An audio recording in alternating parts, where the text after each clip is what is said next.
ظفر صاحب، آج بہار میں نریندر مودی بولے ہیں کہ جنہوں نے یہ حملہ کیا ہے، یہ آتنک کیا ہے، ان کو سپورٹ کرنے والوں کو میں کلپنا کر رہا ہوں کہ ان کو اس سے بڑی سزا ملے گی، بچی کھچی زمین کو ہم مٹی میں ملا دیں گے۔ وہ تو بہار میں ہوں یا جہاں بھی ہوں، جا کے پاکستان کا نام لے کر بھی اور لیے بغیر بھی کچھ اور ہی کانسیکوینسز ہمیں دکھا رہے ہیں۔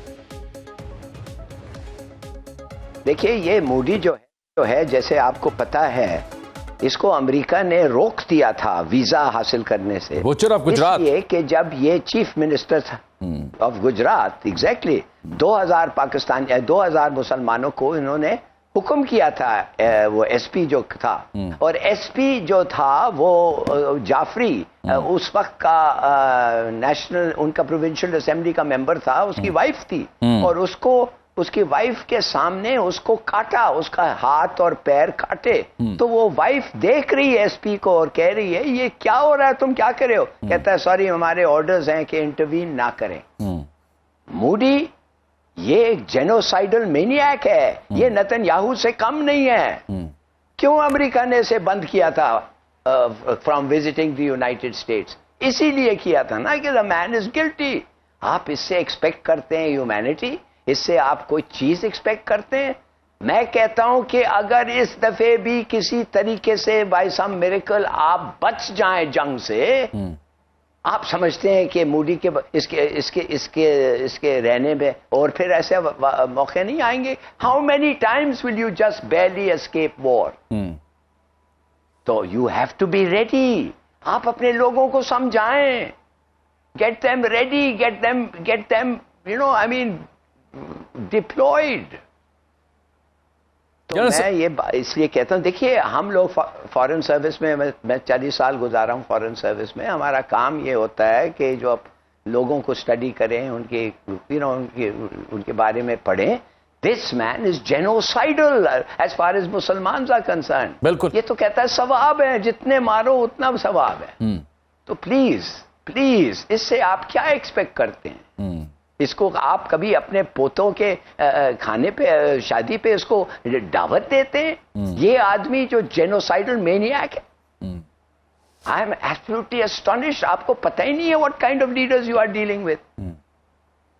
ٹھیک، جنرل صاحب ہلالی صاحب کہہ رہے ہیں کہ جی اب آپ کو عوام کو سمجھانا ہوگا، گیٹ یور مین ڈپلوائے۔ کہاں ڈپلوائے کریں؟ اور پاکستان کی جو نیوکلیر کیپیسٹی اس کے اوپر تو آپ تبصرہ کر چکے ہیں، حوصلہ دے چکے ہیں آپ عوام کو، لیکن ہمارے جو نیوکلیر ایسٹس ہیں، جو میزائل ایسٹس ہیں، ان کی رینج کہاں تک ہے اور بھارت کو ہم اس سے کیسے کاؤنٹر کر سکتے ہیں؟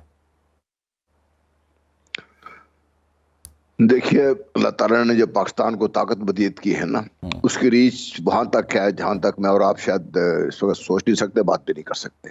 اگر آپ کو یاد ہو، پچھلے دنوں امریکہ نے پاکستان کے اوپر پابندیاں لگائی ہیں۔ پاکستان کی چند جو کمپنیز ہیں جس کے بارے میں شبہ تھا کہ وہ جو میزائل ٹیکنالوجی ہے اس کا ایڈوانس کرنے کی دے رہی ہے، وہ کیوں کار لگائی تھی؟ میں بات یہاں تک چھوڑنا چاہتا ہوں، جہاں تک ڈکلیئرڈ کیپبلٹی ہے۔ میں یہ نہیں بتا رہا کہ ابھی پاکستان حملہ کر دے گا، یہ کر دے گا، وہ کر دے گا، لیکن جو ڈکلیئرڈ کیپبلٹی ہے آپ کی میزائل رینج کی، وہ جو بھارت کا جو اسٹریٹجک کمانڈ سینٹر ہے انڈمان میں، اور اسے لے کر اب دائرہ لگائے نا پاکستان کو رکھ کے، پاکستان کا جو ڈکلیئرڈ رینج ہے میزائلز کا، تو اس میں کون کون سے ملک آتے ہیں؟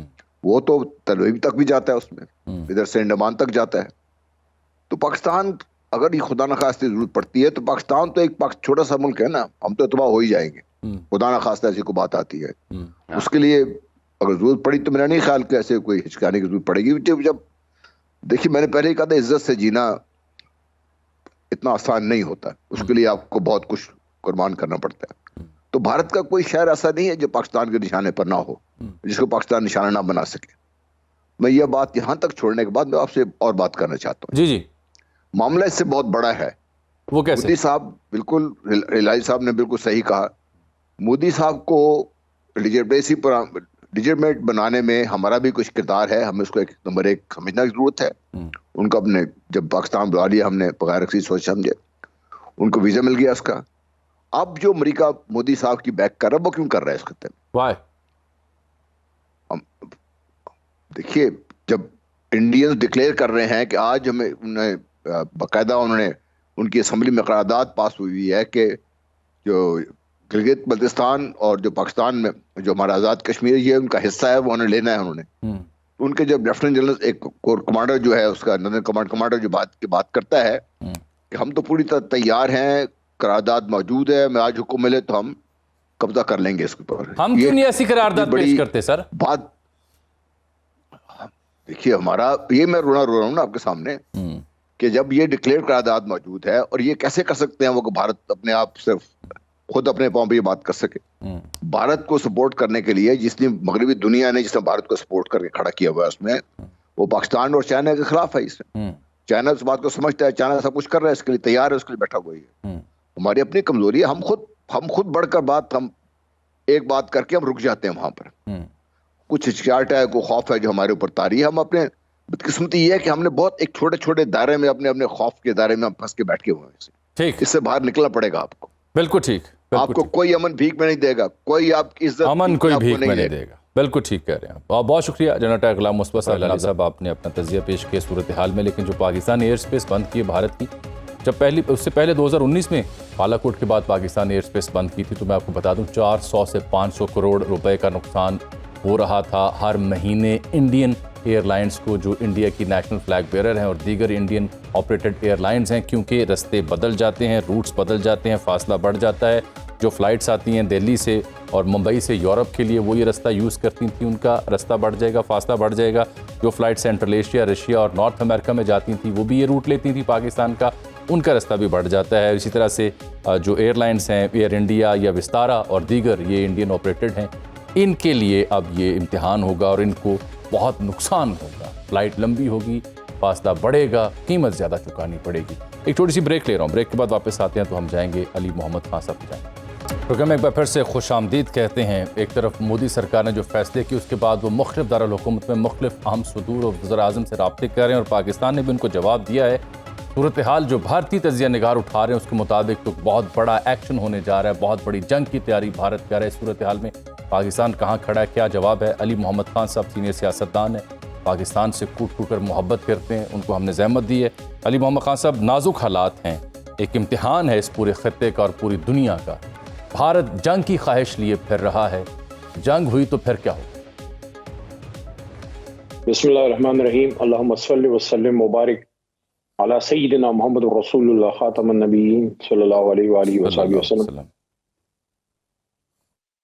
ہم, آپ اور میں, ہم 25 کروڑ فاتح خیبر حضرت علی شیر خدا کے وارث ہیں.